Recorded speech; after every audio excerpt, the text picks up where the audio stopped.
Graça e paz, igreja. Estamos aqui novamente para mais uma EBD em casa. E dessa vez vamos trabalhar, dar uma pincelada no livro de Ruth. Um livro bem curtinho do Antigo Testamento, da parte do módulo dos livros históricos. Bem curtinho, ele tem apenas 4 capítulos.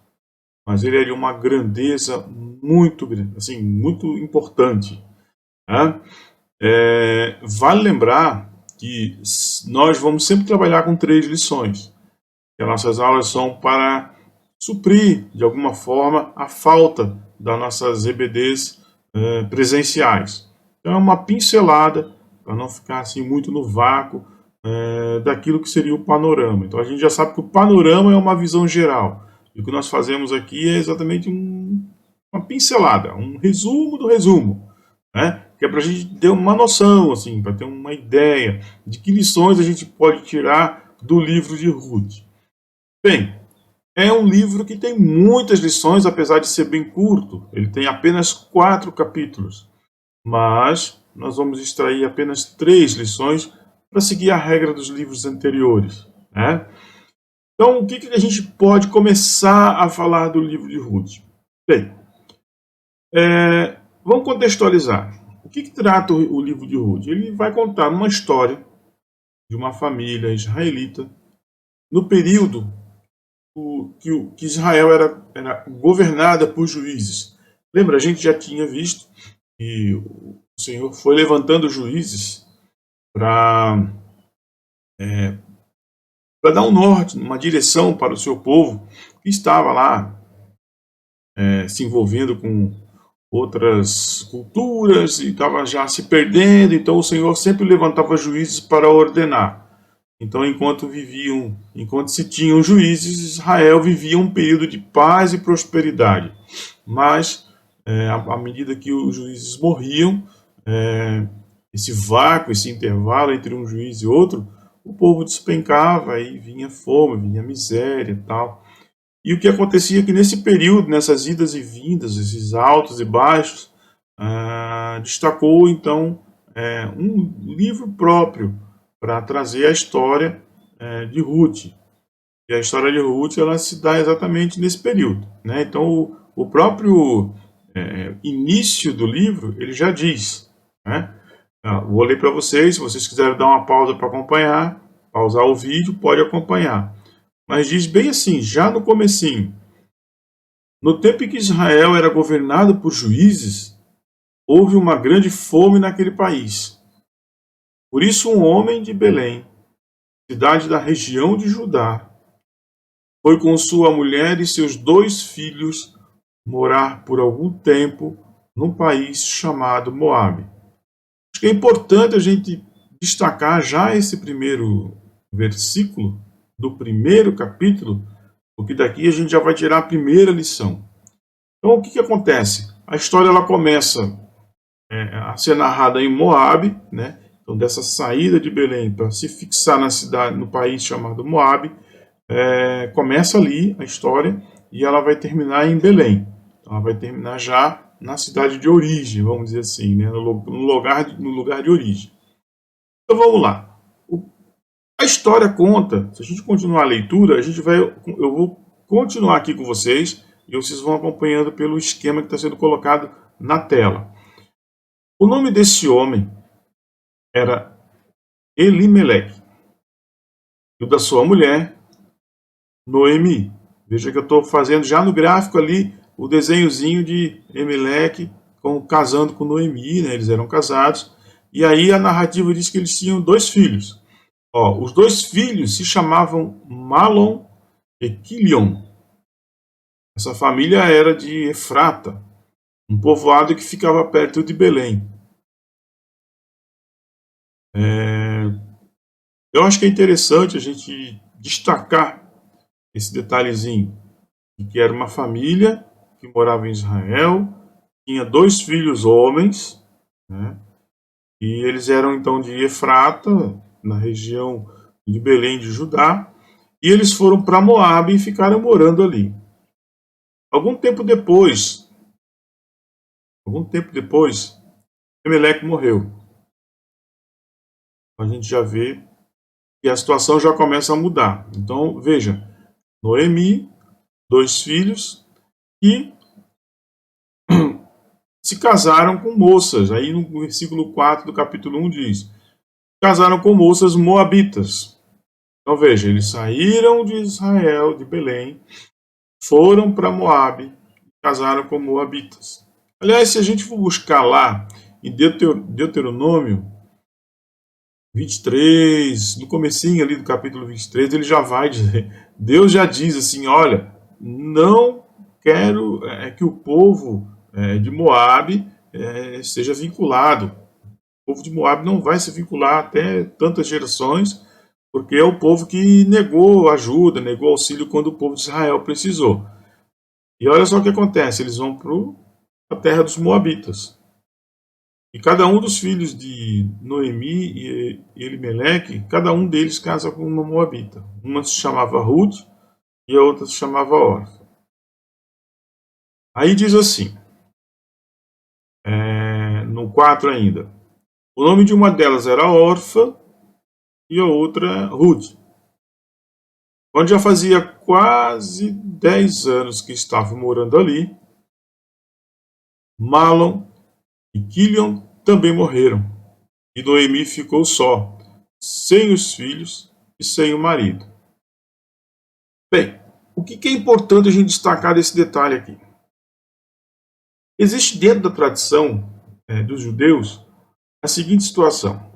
Quando a mulher fica viúva e deixa descendentes, homens, eles, o mais velho, acaba sendo responsável por criar, para estender a mão para a viúva. Né? O que acontece é que normalmente um parente acaba acolhendo a família. Mas ali eles já tinham um clã formado, tinham 2 filhos. O problema é que morre os 2 filhos de Noemi. Fica apenas ela, Ruth e Orfa. E aí ficam, de certa forma, desamparada.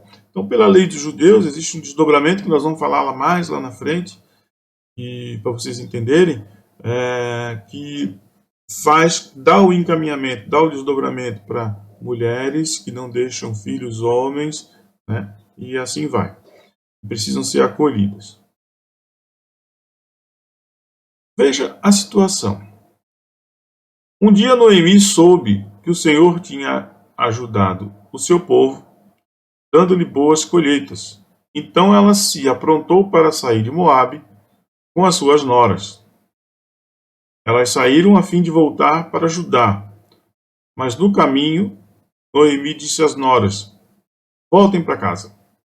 Fique com as suas mães. Que o Senhor seja bom para vocês, assim como vocês foram para mim e para os falecidos.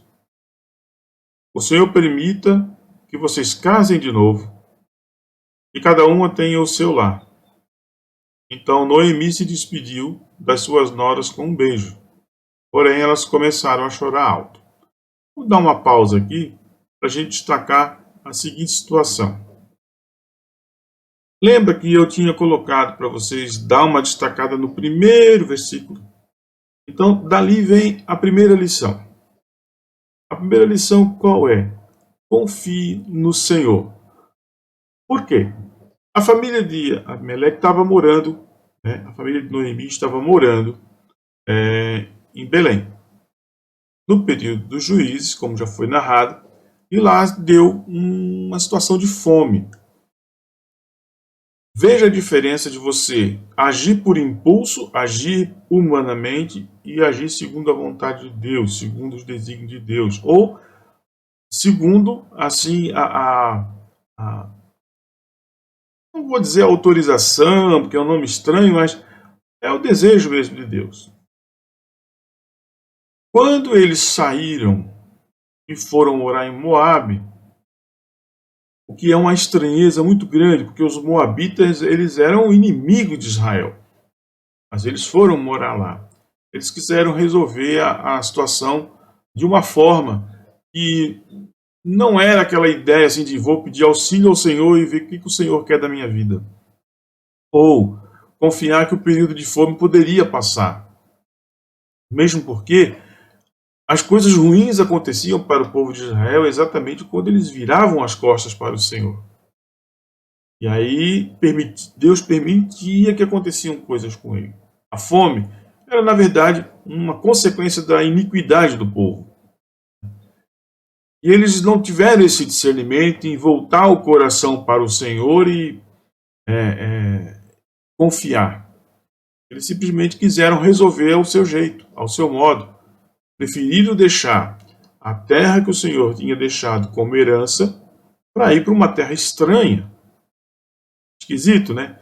Então nós precisamos sempre, então, na primeira lição, confiar no Senhor. Não agir por impulso, não agir segundo a vontade, não agir no desespero.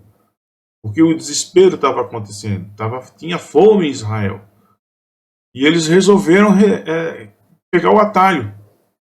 Ao invés de dobrar o joelho, ao invés de confiar no Senhor, erguer os braços, conversar com o Senhor, voltar a face para o Senhor, para que o Senhor mostrasse a sua fidelidade. Não fizeram isso. Simplesmente preferiram fugir, né? Procuraram, assim, viver entre os inimigos do que viver junto com o Senhor na terra que o Senhor prometeu. Pois bem, então vem as dores, né? Então, na leitura do livro, vocês vão perceber que Noemi, ela diz para as noras voltarem, porque elas eram moabitas. Então voltem para suas casas, voltem para os seus deuses, voltem para as suas coisas e casem de novo. E Noemi queria dar uma solução mais prática. No entanto, fica aquela situação assim, pois é, enquanto elas eram úteis, Noemi ficou com elas. A partir do momento que ela soube que tinha a comida em abundância, prosperidade em Belém, Israel, aí ela então diz, voltem para casa de suas famílias. Mas aí o que acontece? Vamos já adiantar aqui. Ruth, ela tem uma conduta diferente da outra. A outra, elas choram, tal, como a gente já leu até agora. Inclusive, a narrativa continua. Voltem para casa. Olha só, agora vem o X da questão. Por que Noemi ela fez isso? Por que Noemi tomou essa atitude? Primeiro, já vou adiantar, ela usou a razão, ela não usou a fé. E por que eu digo que ela usou a razão? Porque ela foi só de acordo com a tradição, de acordo com a regra, de acordo com a coisa escrita. Ela não se deixou levar, por exemplo, pela providência de Deus. E eu vou ler e os senhores vão entender. Continue no capítulo 1, a partir do versículo 11. Mas Noemi respondeu, voltem minhas filhas, por que querem ir comigo? Até então elas disseram que não iriam, né? No 10 a gente já vê isso. Elas ficariam com Noemi. E aí Noemi diz, voltem minhas filhas, por que querem vir comigo? Vocês acham que eu ainda poderei ter filhos para casarem com vocês? Por que ela diz isso?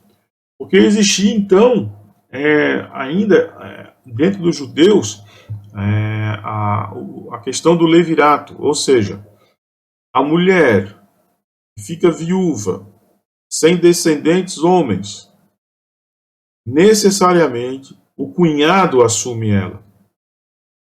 Era assim a lei. O cunhado assumiria a viúva, né? A mulher do irmão, o irmão morreu, ela acabava sendo acolhida pelo cunhado. Então ali existiam duas viúvas. Então, pela regra, pela lei, Noemi teria que ter 2 filhos, homens, para assumir as viúvas. E aí ela, na racionalidade, ela diz assim, voltem para casa porque já estou muito velha para casar de novo. Ela também já estava preocupada com ela. Olha, para eu ter filho, eu vou ter que casar de novo. E vocês não vão querer esperar, né? Porque ela continua no 13 assim. Será que vocês iriam esperar até que eles crescessem? Para vocês casarem com eles, né? É claro que não, minha filha. O Senhor está contra mim. E isso me deixa muito triste, pois vocês também estão sofrendo. Elas começaram a chorar alto outra vez. Então Orfa se despediu da sogra, com um beijo, e voltou para o seu povo. Mas Ruth ficou. Então olha só que interessante. Nessa hora, não se põe assim a vida na mão do Senhor. Simplesmente se age conforme a regra, né? Bom, ela é viúva, são duas viúvas. Não deixaram descendentes que pudessem cuidar delas, como aconteceu com Noemi. Noemi ficou viúva, mas tinha os filhos, né, que cuidariam dela. Só que os filhos morreram e deixaram então duas viúvas.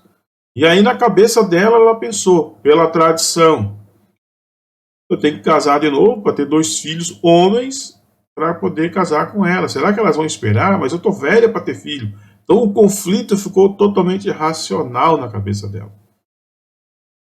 Mas Ruth disse, não, eu vou. E aí o que acontece? Olha que coisa mais surpreendente é a questão de Ruth. Ela simplesmente diz assim, Noemi, né, no caso, diz assim, a sua cunhada voltou para o seu povo e para os seus deuses. Volte também para casa com ela. Aí o que diz Ruth? Não me proíba de ir com a senhora. E daí vem a questão da segunda lição. Ali já começa a segunda lição do livro de Ruth. Não me proíba de ir com a senhora, nem me peça para abandoná-la. Onde a senhora for, eu irei.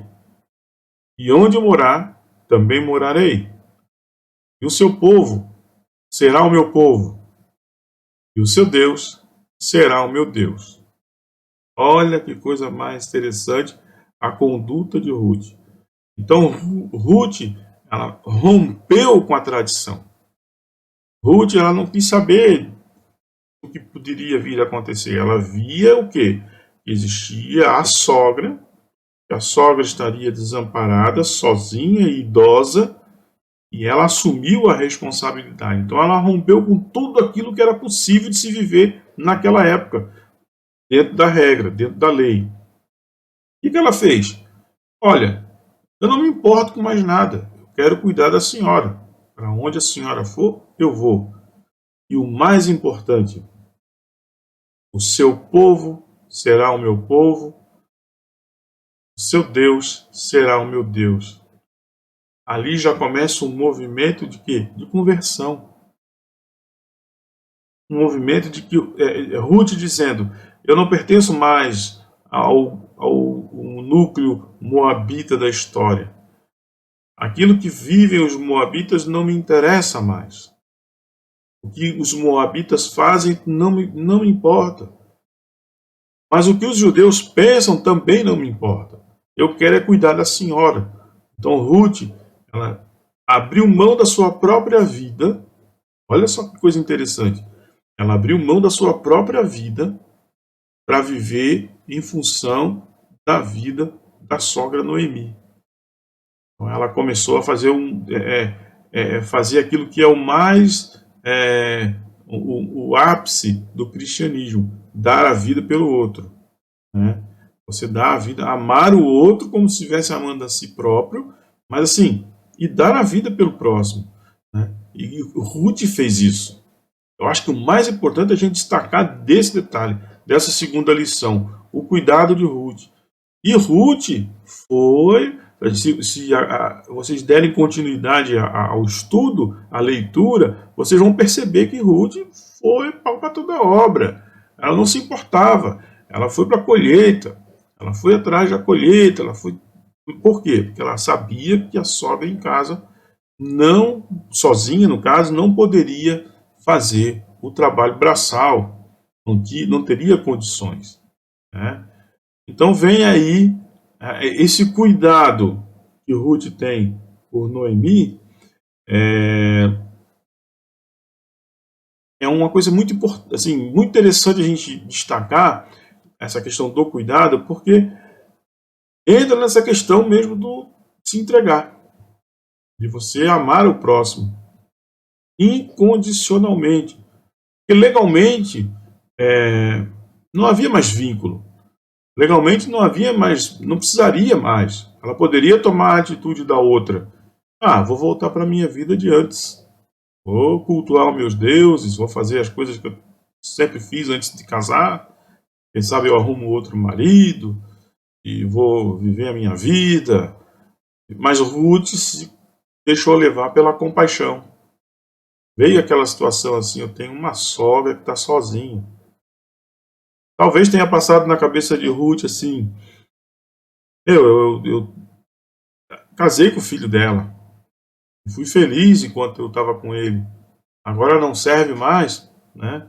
Então, acho que Ruth, ela teve muita compaixão, e ela se entregou verdadeiramente a cuidar da sogra.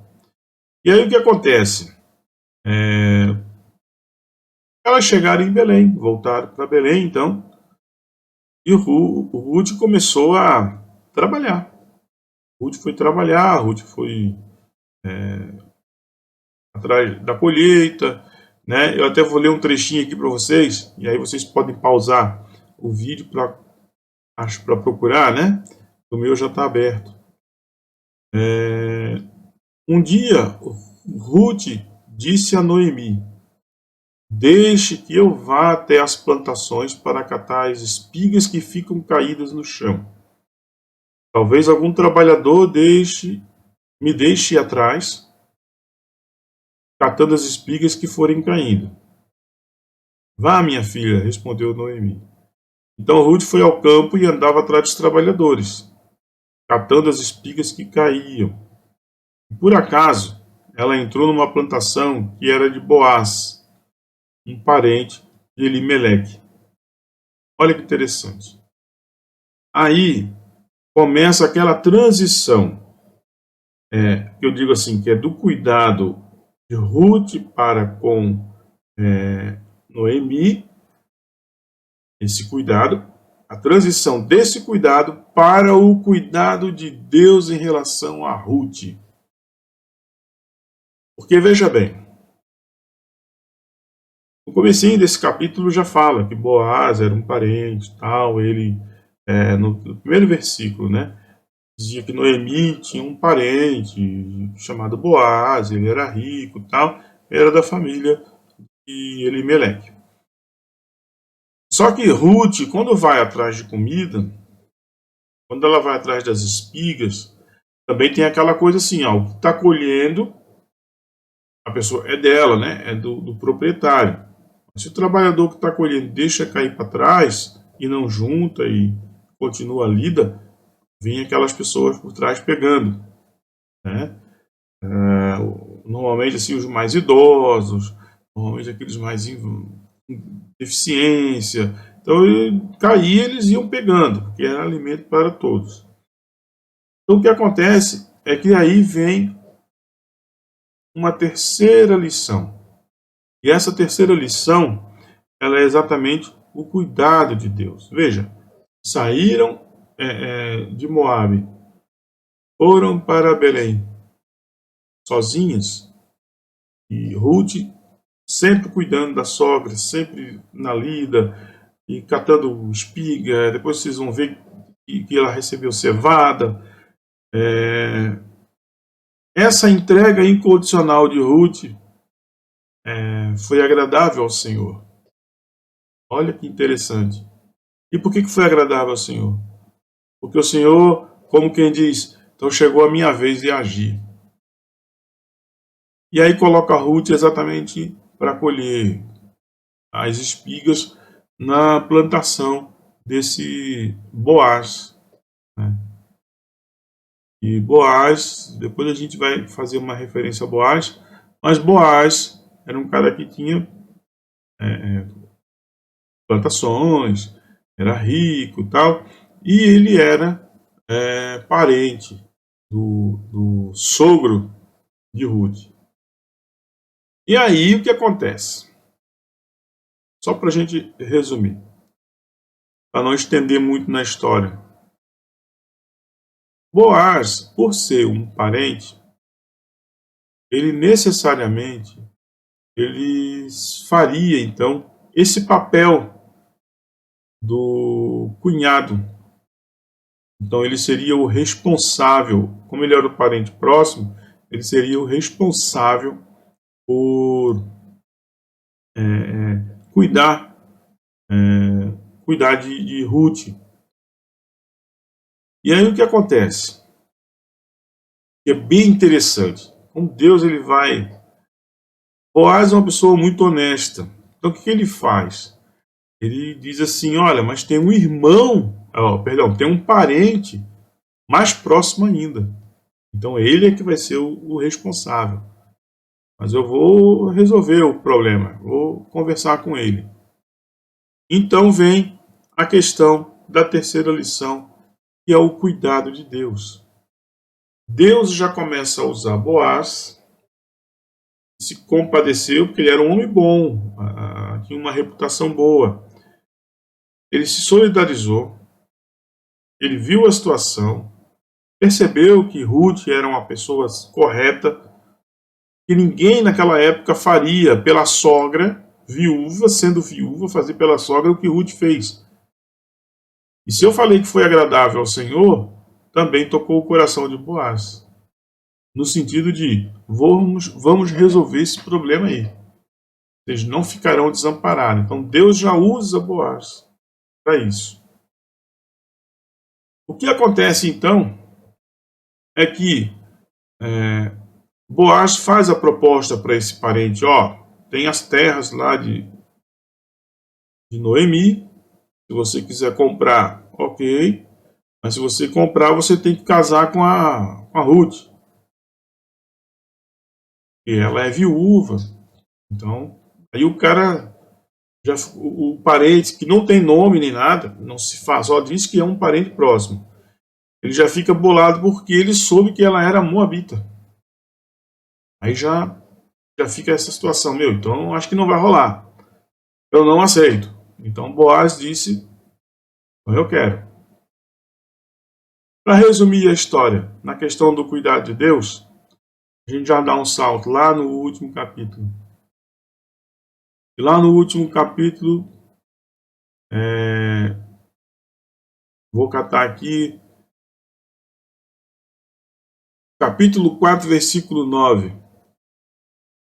Aí Boaz disse às autoridades e todo o povo: hoje vocês são as testemunhas de que eu comprei de Noemi tudo o que era de Elimeleque, de Quilion e de Malom. Também casarei com Ruth, a moabita, viúva de Malom. Aqui vem a informação quem era o marido de Ruth, né? Que lá no começo do livro não fala. Então aquele gráficozinho que eu fiz já foi linkando com essa informação aqui do final. Assim o nome, para que a propriedade continue com a família. Então ele vai casar para que a propriedade continue na família do falecido. Assim o nome de Malom será sempre lembrado no meio deste povo e na sua cidade natal. Hoje vocês são testemunhas disso. Aí todos responderam sim, nós somos testemunhas. As autoridades disseram a Boaz: o Senhor faça com que essa mulher que veio para o seu lar seja como Raquel e Leia, que deram muitos filhos a Jacó, tornando-se assim as mães da nação israelita. Que você seja rico e famoso em Belém Efratá. Que os filhos que o Senhor lhe der neste casamento façam com que a sua família seja como a família de Pérez, filho de Judá e de Tamar. Então Boaz levou Ruth para casa para ser a sua mulher.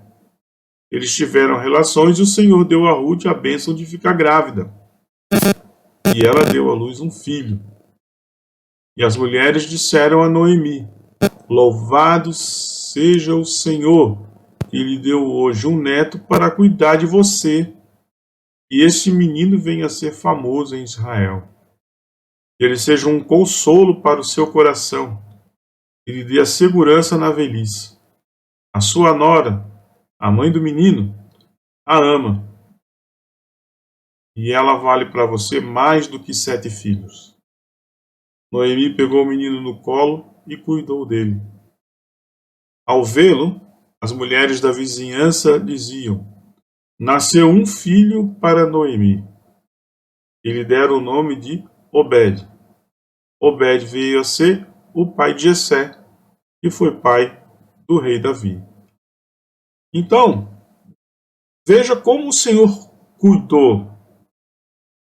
Veja como o plano do Senhor é magnífico. Ele, vendo a verdade nas ações de Ruth, vendo que Ruth verdadeiramente assumiu a ideia de que o Deus de Noemi seria o Deus dela, o povo de Noemi seria o povo dela também, Deus se agradou, o Senhor se agradou. E aí o que acontece? Quando a gente anda em conformidade com a vontade do Senhor, a nossa vida caminha de forma correta, sem atropelos, sem problemas, sem desvios. E Ruth foi essa fiel escudeira de Noemi. E elas que estariam condenadas ao relento, condenadas ao abandono, Deus cuidou e preparou tudo para que elas tivessem um lar, tivessem uma família. Noemi teve então esse neto que se a gente for olhar na linha genealógica, ele é o avô do rei Davi. Olha que bênção. E quem é Boaz? Se a gente for olhar para trás, né? Boaz é o filho de Salmo. Que casou com quem? Que casou com a prostituta. Vocês lembram da história? É interessante o que Deus faz. Então Raabe está na genealogia de Jesus, Ruth está na genealogia de Jesus. E qual é o desdobramento dessa terceira lição? É que se você é fiel ao Senhor, Ele vai lhe proporcionar coisas boas, Ele vai cuidar. Não se trata aqui de uma teologia da prosperidade, porque eu estou com o Senhor, eu vou ter um carro novo. Não é isso. O que você vai ter é paz, o que você vai ter é segurança, o que você vai ter é a fidelidade do Senhor. E o cuidado dele. Mais importante do que tudo é esse cuidado. Então veja, onde que o Senhor... o que seria então esse desdobramento dessa lição do cuidado do Senhor? É que mais uma vez o Senhor está dizendo para o seu povo o seguinte: você não precisa ser sanguíneo, basta você crer. É a tua fé é que vai fazer com que você seja chamado de meu povo, de meu filho. É por adesão. Então nós já vimos aí a segunda pessoa da história desses últimos tempos, segunda mulher, né? Vamos falar em termos de mulher. E por adesão, ela é acolhida por Deus no seu povo. Então o povo de Deus é muito mais amplo do que aquilo que é o sanguíneo. É por adesão. Por isso vem a questão da promessa que Deus fez a Abraão, de que o povo seria, a descendência dele seria muito maior em número do que as estrelas do céu. Está aí, meus irmãos, a grande lição, as 3 grandes lições de Ruth. Tem mais? Tem muito mais. Se você ler os 4 capítulos, você tira várias lições, vários discernimentos. Mas para a nossa EBD em casa, nós vamos destacar essas 3 liçõezinhas. E assim a gente encerra. Espero que vocês tenham uma boa semana. Fique com Deus. Um forte abraço. Até a próxima.